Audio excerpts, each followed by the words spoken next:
Senator Risch, it's really great to have you here, and I know that you're coming to us straight from Senate, where there's been, I think it's on, where it's been voting today, so we really appreciate you being here. If I could just ask people if we could, shh.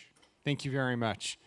I want to start with the news of the day, because obviously that is in the headlines right now, and I'm sure you have not surprised at that. I'm sure you have some initial thoughts of what happened in Doha, Israel's attack there. What do you make of it? Do you think it was a good move, and will it help advance a potential deal on the hostages and the end of the war? Well, I want to start off actually with where the last panel left off, and I'll just touch on it, and then I'm going to come back to this when we get to the end. But I'm fairly new to this. A lot of the people in the room have been doing this all their life. I've done this for 17 years. I'm now the senior Republican on foreign relations. I'm the senior Republican on the Intelligence Committee. So I deal with this daily. And over the period of time, particularly at the beginning, it was a very pessimistic sort of existence because things didn't change, and they were in a rut, and not much happened. These last few years give me significantly more optimism than what I had. And at the very end of this, I'm going to talk about that a little bit, and I'll give you some evidence as to why I think that's the case. But let's start with obviously the news of the day, and that is the strike by Israel in Doha. When something like this happens, and we've seen a number of these kinds of things happen, they have the pictures of the starving children, all that sort of thing. When I see that, I probably look at it different than other people, because as the senior Republican on the Intelligence Committee, I've seen the videos from October 7th.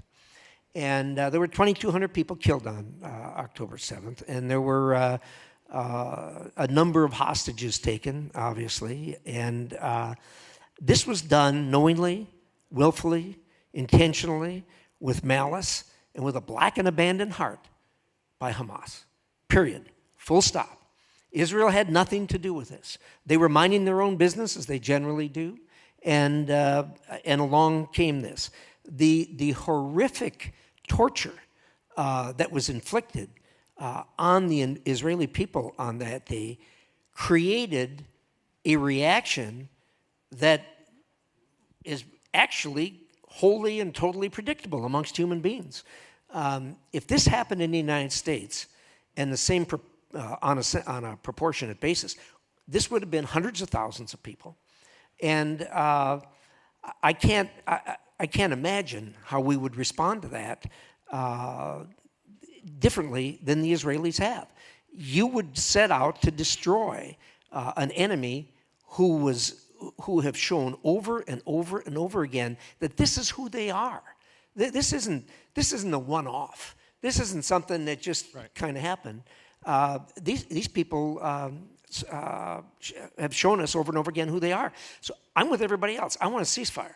And as was said on the last panel, this is very simple. So these Hamas guys, though, in Qatar, who we don't know were they killed or were they not, and we're waiting for the results, they deserved to potentially meet their end today. If you are a member of Hamas, and you are a leader, and you had anything to do with the planning or execution of October 7th, or the defense of it, since that's happened, it is a very dangerous place to be on this planet right now, because Israel is going to do something about it. I made one small mistake that I made before. This session with Senator Risch is actually on the record for those who are in the room, so it's the outlier of the other sessions that are Chatham House rules. So I should have said that in the beginning. I'm going to say that right now. I want to move on from Doha and talk about something a little easier, if you don't mind, Senator. And I say that kiddingly, but we're 2 years into the war. What does the day after look like from your perspective? I can't answer that. Look, let me tell you how I compare this, how I look at this. In the late 1930s, the United States of America, together with its allies, judged that the Nazis were so bad that they could not exist as a military organization, a political organization, or anything else. Because if they did, after World War I and then World War II, World War III was a certainty. So we set out to destroy them, and we did. And in talking with Prime Minister Netanyahu, he has said the exact same thing, that Hamas cannot exist. And I mean, I think that's probably goes without saying, that whatever happens on the day after cannot include Hamas in any way, shape, or form. I have urged, and I continue to urge, our Arab friends to step up on this, to put some kind of a plan on the table. There's no plan right now that I've seen that works, or that's acceptable to the Israelis, or for that matter, that's acceptable probably to the Arab world. In talking with my Arab friends, there aren't any of them that are in love with Hamas or the Muslim Brotherhood. They want to move on. And that's going to be in my closing remarks about where I think the Middle East is headed into the future. But as far as Gaza is concerned, I can't answer that question. I don't know. Would you want to see, though, more of a role being played by the Arab countries? Unquestionable. I mean, like, Egypt, as an example, is a recipient of a lot of military aid from the United States. Are they doing enough on behalf of the people of Gaza? Look, I don't want to criticize those countries. They have special challenges. The Jordanians are good friends of mine. I consider the Egyptians good friends. They have their own political, internal issues that they have to deal with. And they're not anxious to take this problem on, and that's understandable. But look, the people, the Arab states, I would like to see a lot more of them getting their heads together and saying, look, this is what we got to do to solve this, and solve it permanently, not a temporary thing, but a permanent thing. I mean, you kiddingly said that you're new to this, but you're not. You've been dealing with this foreign affairs and foreign relations and traveling to the region for a long time. And are you surprised how long it's been taking Israel in this war to degrade Hamas to the extent that it feels confident enough to end the war? Not really. I know that people will disagree with this, but I think Israel has been cautious. And they have to be. I mean, look, they're already getting beat up everywhere because there's so many civilian casualties. But when you get an enemy that hides behind women and children, that put their military organizations in the basement of hospitals and schools, it's difficult. It is really, really difficult. So I want to ask you, though, how can we maybe get back on track then, despite the conflict, to the Abraham Accords, which will be marking the 5-year anniversary next week?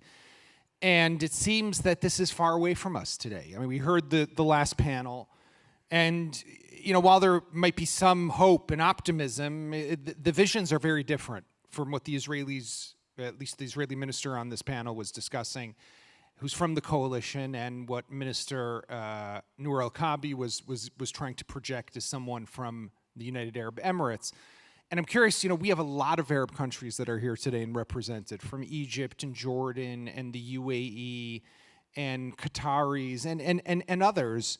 We don't have Saudis today, for example, who are with us. And we did have last year when it seemed like maybe there was some hope of a potential normalization if and when the war does end. What are your thoughts on the prospect of an Israeli-Saudi normalization? Well, I think it's very much on the table, but I think it's a ways away because it's not going to happen while this war is going on. There's absolutely no question about that. But again, I'll come back to that when we get to the end. I am optimistic that there is going to be a wave towards normalization once this thing is over. But to your point, we're not seeing this coming to an end. Israel is not going to quit. They are not going to quit, and the people who started this need to end it, and they can end it tomorrow. They can end it at this moment.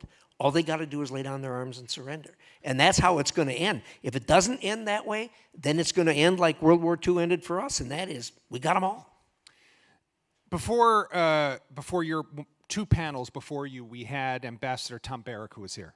And, in addition to his portfolio in Turkey, he's also running point for the president on everything that has to do with Syria as well as that has to do with Lebanon. So I want to ask you about Lebanon in particular. Hezbollah now, there's a big effort by the government in Beirut to crack down, dismantle them, pull in the weapons. They made that very brave cabinet decision last week, I think it was, to start doing that. But they're going to need help, right? They're going to need a lot of help. Yeah.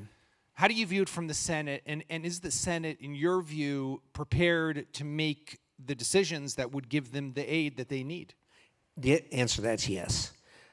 Look, we are at a once-in-a-generation opportunity with both of the countries, both Syria and Lebanon, that you couldn't have guessed a year ago we would be at. I mean, we're in an entirely different place than we were before.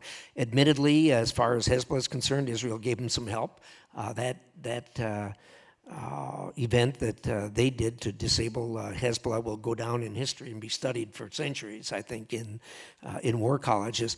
But both Lebanon and Syria are looking to us. They don't want Iran, they don't want Russia, they want the West to step in and to help. We would be very foolish to not take this opportunity. And I was the author of the Caesar sanctions in Syria. The people who were after me so hard to put them on are now just as hard after me to take them off.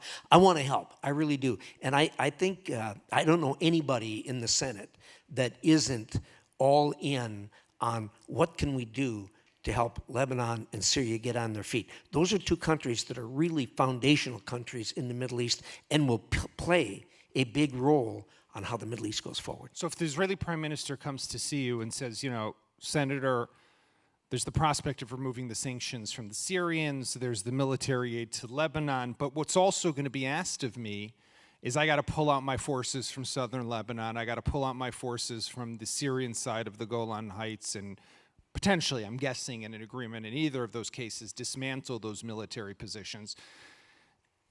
What would you tell the Israeli? Is it worth the risk, or is it not worth the risk? I would say, first of all, it's complicated. But aside from that, as I said, I'm on the Intelligence Committee, so I can't go into the weeds too far. But for the first time in a long time, a very not well-kept secret is there are discussions going on between Israel and both of those countries. That hasn't happened in a long time. I think any of these problems, those kind of issues that you just described, can be resolved if you have two things on each side. If you have people who have the same objective, and secondly, people who are acting in good faith. If you get that, you can resolve these problems. With Iran, that's the problem with Iran. You have neither with Iran when you're dealing with Iran. Right. I mean, you have said, I listened to remarks that you recently made, I think it was at Hudson, and you spoke about Ahmed al-Shara, the new president of Syria, former HTS. I mean, basically just yesterday, I say that figuratively, but yesterday an al-Qaeda operative to some extent. Now he wears a nice tailored suit. Yeah.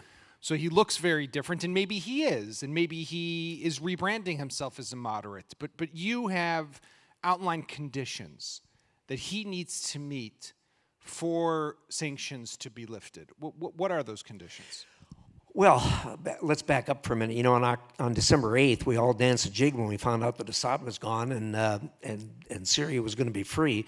Then we found out who the actor was that was going to take over and his background. To be fair, he has a bad past. But to be fair, it's been a long time ago. Also, to be fair, he was a member of a number of these organizations that are bitter enemies of us and of freedom-loving people. But he voluntarily severed those relationships. So when all the dust settled, I said, you know what? Let's listen to this guy and give him a chance. We listened. And he said the right things at the beginning. And he's continued to say the right things. I think he wants to make this thing work. They've had 3 incidents. We all know the coastal incident and the Orthodox Church incident and the Druze. And the Druze. None of those can be traced to him. I can tell you from standpoint of stuff I know, none of it can be traced to him, and he doesn't want that. But he's still going to have to meet the conditions that we have. And of course, number one is you don't bring Iran or Russia back, obviously. On top of that, you've got to have religious tolerance, and they're going to have to obviously continue to push back against ISIS. and we're going to look for them to have respect for human rights. And so far, they haven't said no to any of that stuff. And so I'm continuing to be in the frame of mind that we ought to give them the chance. Our friends all say we need the sanctions off because we need people to invest, et cetera, et cetera. Well, the president has lifted the sanctions because the Caesar bill had gave the president the ability to put them on, take them off, and give them the flexibility, which they should have. If they misbehave, they're going to go back on. It's that simple. But we need to be cautious how we do it. We need to give them an opportunity. And look, like all of these issues, it's got to start with the Syrian people. And there's some ideas kicking around because they do have, as you know, a real Rubik's Cube of a number of different ideologies and tribes and everything else in the country, unlike Lebanon that doesn't have that as much of a diversity as Syria does. But look, I'm optimistic about those two countries, realistically optimistic. And about the opportunities that exist out there on the horizon. So I want to ask you, and then I want to open it up to the crowd here for questions.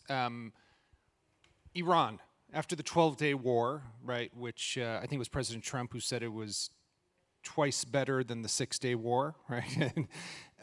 But it was the 12-day war against Iran, which set back Iran's nuclear program, destroying the uranium enrichment process, setting back their ballistic missile development and the air defenses. There's an opportunity now, definitely with the snapback sanctions that might be coming in a few weeks, but also to get them back into negotiations. Now, everybody here remembers the JCPOA and your party. So do I. So do you, and you were not a fan of it. That's known. That's an understatement. Right, but if there is going to be a new agreement, and it's going to be negotiated by led by the United States, so I want to know what would that agreement need to have from your perspective, and are you going to demand for Senate oversight over an agreement like that? Well, when I talk with President Trump, I don't usually demand. We usually have a much more, ask nicely and a much more stable conversation than that. Look, I'm not sure we get to an agreement. Remember what I told you? You got to have two things. Number one is you got to have a common objective. The Iranians' objective, which they said before the attack by Israel, during the attack and after the attack, we're going to get a nuclear weapon, we're going to go back to enriching, et cetera, et cetera. They talk like that. I don't want an agreement with those people. I don't want to have any kind of an agreement with those people. I want to have every option available, just like what happened. You sit across the table from the Prime Minister, Netanyahu, as I have on many, many occasions, and he will look you in the eye and say, Iran will never have a nuclear weapon. And when he says that, I believe him. And Iran just learned that if they go back to what they're doing, they're going to get the same thing again. So I don't know. I don't know what an agreement could be. Are they going to finally stand up and say, "Look, I argued so hard with John Kerry, and he kept coming back to us and saying, oh, well, okay, we're going to let him keep so many centrifuges." I said, "You're going to do what? Why do they want centrifuges? For what?" You know, I mean, to me, that meant that there was no agreement of keeping them away from a nuclear weapon. So let's wait and see on that. We're not even close to that. I have no doubt with President Trump in the White House, and we talk with him regularly, and of course Marco Rubio is a close personal friend. We're not going to go through what we went through last time. We're going to have our own fingerprints on this and I'm not optimistic, but if we get to an agreement. Got it. We have some time for questions. Is there anyone here who'd like to ask one? You press the microphone on your table. Elliot? Oh, I got one. We'll start with you. Senator Coleman, go ahead. Yeah, Mr. Chairman, during my time in the Senate, right here. During my time in the Senate, these issues were really bipartisan. Support for Israel and things going on in the region. That atmosphere seems to have changed a lot. What's your read on the prospect of kind of bipartisan approaches to support for Israel, for how you're going to deal with Lebanon, how you're going to deal with Syria? What's the environment today? Start with Lebanon, Syria. Norma, it is really a bipartisan effort. Jeanne Shaheen, who's the ranking member, is a good friend, and we've worked together on both the Lebanon issue and the Syria issue. And by the way, you got a couple of real experts at this meeting with Tom and Morgan who know a whole lot more about those countries than I do. But I would say it's bipartisan. When it comes to Iran, I'd say not so much. It is much more partisan, and I think it's probably there's some ghosts from the last time. We felt so badly abused by that agreement that people are very cautious about it. So I'm not as optimistic in that regard. But look, these issues really should be bipartisan. But look, I don't want to get too far in the weeds on the politics. I've seen my party up and down. I've seen the other party up and down. I've never seen a party as far down as the other side is, and I apologize to the Democrats in the room, but there's no plan, there's no message, and there's no leader, and it is not this president has not had one confirmation by either a voice vote or UC. You probably haven't heard this, Norm, but he's had none, zero. Every other president's had most of them go that way, and so we're going to wind up having to change the rules so we can get the president's team in place. But we'll continue to work at it. It should be bipartisan. It isn't as much as it should be right now. Thanks for that question, Norm. We have a question over there. Yes. Senator, thank you so much for all the hard work you do as chair of the Senate Foreign Relations Committee. My question pertains to Lebanon, and it's how can the Senate best support the Lebanese armed forces in their goal of disarmament whilst avoiding triggering a civil war, considering that 1/3 of the Lebanese armed forces are Shia? Do you mind just telling us who you are, please? Yes, I'm Talha Mikati from Lebanon, a policy advisor. Well, you know, first of all, I look at the history of the LAF, the Lebanese armed forces. I really believe that they are the saving hope for that country.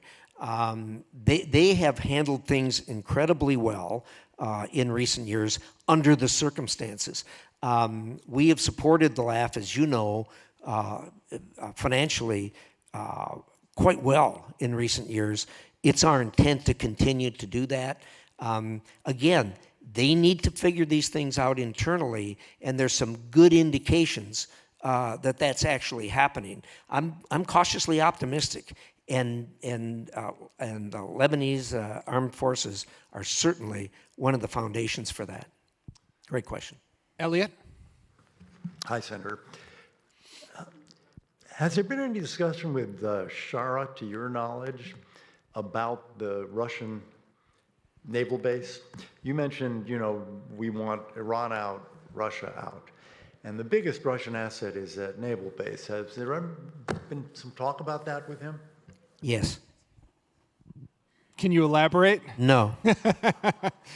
So for now, the naval base is still Look, staying there. the Syrian people know what Russia and Iran did to them. They know that if it wasn't for them, they'd have gotten rid of Assad 15 years ago. Well, I first sat down in the Intelligence Committee 17 years ago. I think one of the very first meetings I sat down, we had the Intelligence Committee in there. What's going on in Syria? They said, don't worry. He's going to be gone in 30 days, probably 30 days. And that would have happened if it hadn't been for Russia and Iran. The Syrian people know that. They're still smarting over that. They don't want anything to do with them. And so, again, back to your basic question, yes. So, Senator, we got 2 minutes left, and you had said to me as we were talking before this that, you know, I'm optimistic overall. So I want to give you these 2 minutes. Throw some optimism into it. Yeah, look, let me do that. Like I said, this thing was just bound for years and years and years when I started this. But things have happened. We got one bad actor left. That bad actor is Iran. You say, what about the H's? What about Hamas? What about Hezbollah? What about the Iraqi militants? These are all groups that are funded, directed, inspired by Iran. If Iran was off the table, these groups would not exist. They truly would not exist and could not exist. So we're down to one.